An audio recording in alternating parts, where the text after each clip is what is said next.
Seacrest and Howie and Nick and Kevin and Brian and AJ, the Backstreet Boys are here. Good to be here. We were hugging and holding each other because it's so great to see everybody back in the same room. I mean, I've seen you over the years together, but this is truly back. We were playing a song every hour yesterday. Thank you. Unbelievable. I don't even where do we need to pick up? What? So this it was 1993, wasn't it? Yes. 1993. 25 years.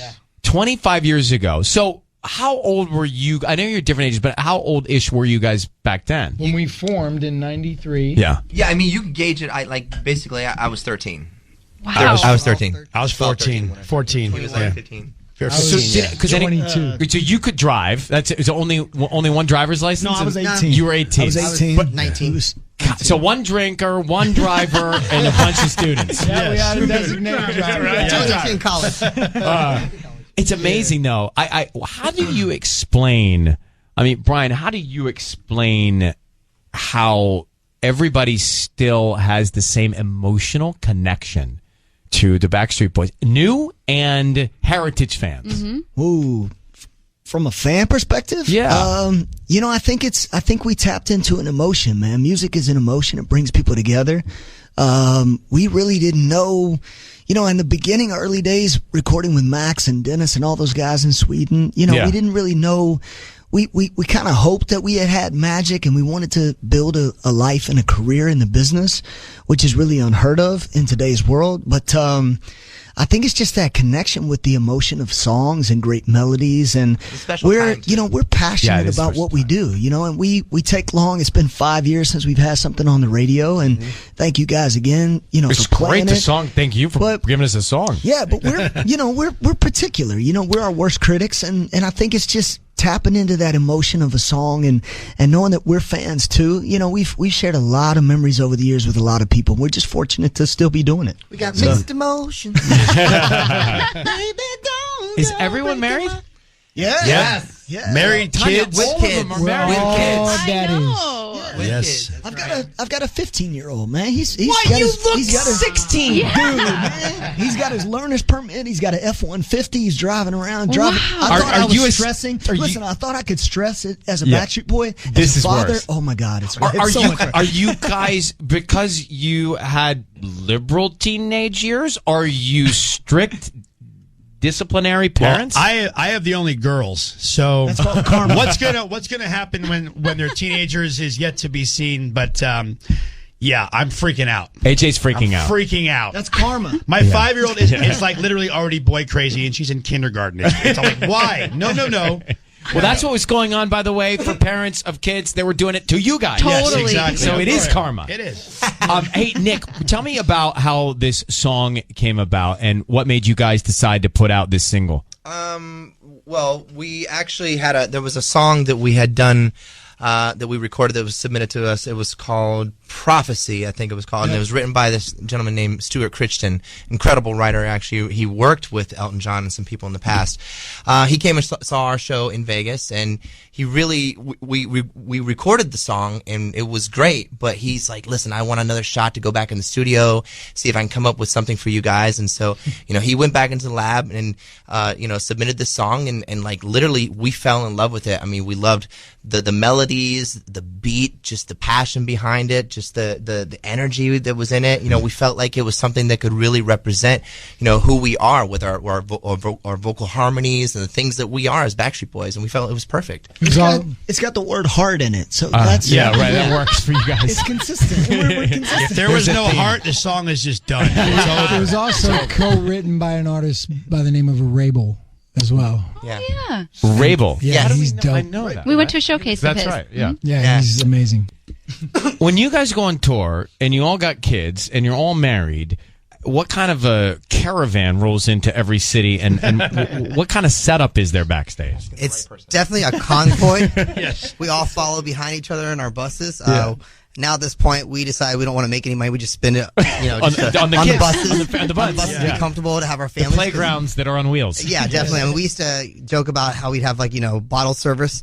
Now we have baby bottle service in the backstage. and we have a playroom for the kids. Yeah, it's You true. know, and, Sure. A family you know. room. It used to be the VIP room. Now it's the family room. Yep. Yep. So it's a little bit different backstage now. But Little you bit. still have that. You still have that youthful glow about you. You still look like I still see you, and I see all of those. Not years in terms of like have gone by, but like I feel those memories. You know. We totally geeked out about what it was like a little while ago, and we were in the van. Actually, you could see it on our social media, and we heard the song being played for the first time, and we were in disbelief. We couldn't believe it was actually, and you could see our reactions. Yeah. We feel It so never energized gets right old. now, so youthful. I mean, so ready for whatever's to come. I mean, it feels so great, and we thank you guys so much for playing us seriously after Yes. so many years. It felt like the first time. Baby, don't go. Yeah. The Backstreet Boys, Don't Go Breaking My Heart. It's so good. Oh my God. You know what was amazing? We were playing it and they were singing it in here. It was like it was a dress rehearsal for their performance on Yes, Sunday. we have to get ready. Trying to get our rehearsals in when we can. You just hear that though, and you know that song. You just felt like the right song for you. Yeah. Yeah. It just We it knew just it was fit. special when we heard it for the first time, and a lot of times we'll demo a song that we think is great, but then when you get all 5 of our voices on it, it's just It's not right. It's you know got to be a what? mix. Yeah. This should be maybe a solo artist or some Yeah. So it's got to be right. So have you had songs that you thought you might take and then given them to other people? We Yes. have had situations. Are you alluding to something? No, I'm just curious. Either we gave them or they were taken from us. It just depends. I think it's but, an you know. interesting story. I mean, regardless who it ended up with. I mean, Yeah. You want to No, say I mean, like when we first got in with a producer by the name of J Cash. This was almost 2 years ago. Yeah. We were sitting at the studio and he was playing us, song after song, and this one song that we all loved across the board called "Wait." We're like, Oh, that save one. it, save it. We really, really want to cut it. And next thing you know, we don't really hear much about it. And I know for me, Then we heard it on the radio.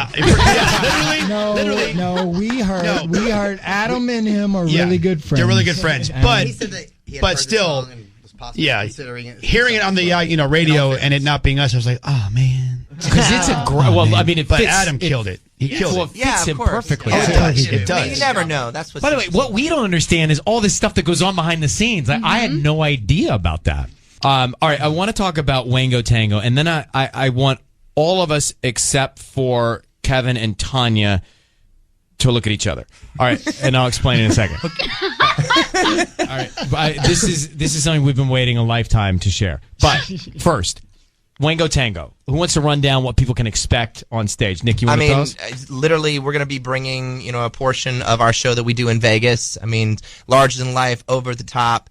We're going to obviously put the single in the mix. I mean, it's going to be a great show. We're going to be dancing, performing on a bunch of our hits and everything, and we're going to tear up that stage. I mean, it's going to be great. I mean, people love those classic songs, Yeah. right? Even like you have 9-year-olds singing those songs that weren't even thought about. Yeah, you'll hear "I Want It That Way," "Larger Than Life." Oh, It's kinda yeah. crazy at our concerts. It's like anywhere from 2 to 3, sometimes 4 generations. It's crazy. And our audiences out there in Vegas. Yeah. Yeah. I love it. All right, so Tanya, you want to share with Kevin what you want to share with Kevin? Okay. So it's so awkward now. No. We're not going to look at you guys. Go ahead. So I was really proud of myself because I saw you in the building the other day. And when I was younger, I used to have your posters up in my bedroom and I used to make out with your face. And it took everything in me not to go up to you and be like, oh my gosh, and I was like really professional girl. And I came and I told Ryan, I was like, you won't believe I was so professional. I just went right by him. I didn't tell him that I made out with his face on the wall. Which is how we calculate professionalism around here. Was the mouth like a little wet? And Did you cut a hole in the mouth? No. Did you But think about it. Yeah, but think about it. How many times did you make out? Did that little area finally get so damp that it just fizzled away? It's just like so weird because like when I was making out with your face, I never in a million years would think I would like actually be like this. His face looks great still, doesn't it? Totally. It's Hats just off, so, bro. It's so weird. I'm honored that you made out with my face. There's a lot of faith. All right, let me give some information. I heard Backstreet Boys, their new single, "Don't Go Breaking My Heart." It's out now. Wango Tango tickets on sale. One of you left your keys here. I got him. Kevin did. You did too? Oh, that was your key. His Tesla keys. Yeah, his car keys here. She was kissing him. Yes. You took the keys, Wanna? didn't you? Would you like them? Would you like a new car? Yes. Great to see you guys. Thanks for coming. Thanks, man. You're on air.